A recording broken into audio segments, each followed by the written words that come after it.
পৃথিবীতে না দুইটা জিনিসের খুব মূল্য হয়ে গেছে, সেই দুইটা কি জানেন? টাকা আর সময়। এই টাকা সময়ের জন্য না চেনা মানুষগুলো অচেনা হয়ে যেতেছে, আর আপন মানুষগুলো পর হয়ে যেতেছে। কথাটা ঠিক নাকি কমেন্টে জানাবেন।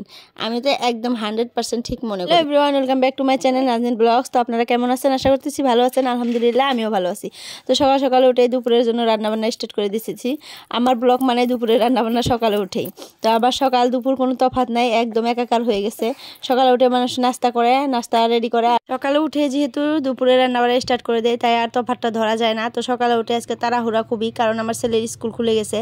এক সপ্তাহের মতো বন্ধ ছিল, তার পরীক্ষা হওয়ার পর এক সপ্তাহের মতো বন্ধ ছিল। তো আজ স্কুল খুলছে, তো আজ স্কুলে যাবে। সে যদি স্কুলে যায় আমার একটু আরও তাড়াহুড়া মানে বেশি লেগে যায়। এমনি তো তাড়াহুড়া থাকে। সকালে উঠে দুপুরে রান্নাবান্না স্টার্ট করি, তারপরে সকালের খাবার দাবার রেডি করি। তো আজ আবার স্কুলে যাবে সে, তার জন্য যে মাছের পিস ভাজতেছি, তাকে ভাত খাওয়াই দিয়ে যেহেতু স্কুলে যাইতে।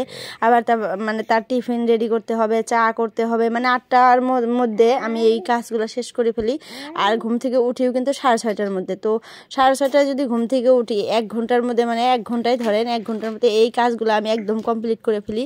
তাহলে মনে করেন আমি কি স্পিডে কাজ করি, ভাবা যায়। তো রান্নাবাড়া সব শেষ করে ফেলছি, ছেলেকে খাওয়াইয়া দেওয়া স্কুলে পাঠিয়ে দিছি।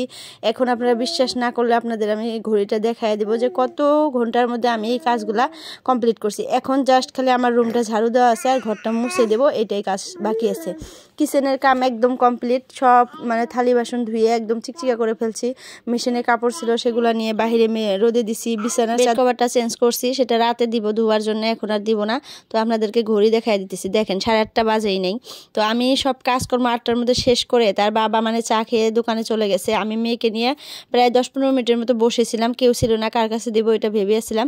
তারপরে দেখেন ছোট ছোট বাচ্চাগুলো আসছে নেওয়ার জন্য।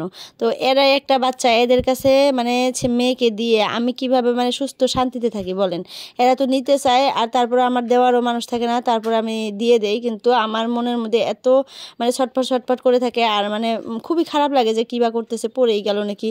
কারণ তারাও তো খুব ছোট ছোট বাচ্চা, তারাই হাঁটতে পারে না। তো তারপরে নেয়, যেহেতু মানুষ নাই, বড় মানুষগুলো সব কাজে ব্যস্ত, তো নিতে চায় না আর নিতেও পায় না।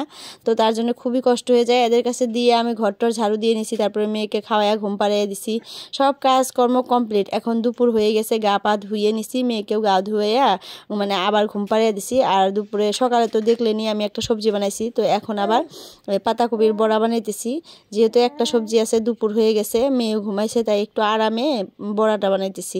আর এই বড়াটার রেসিপি কার কার লাগে আমাকে কমেন্ট করবেন। খুবই টেস্টি হয়, একদমই সিম্পল।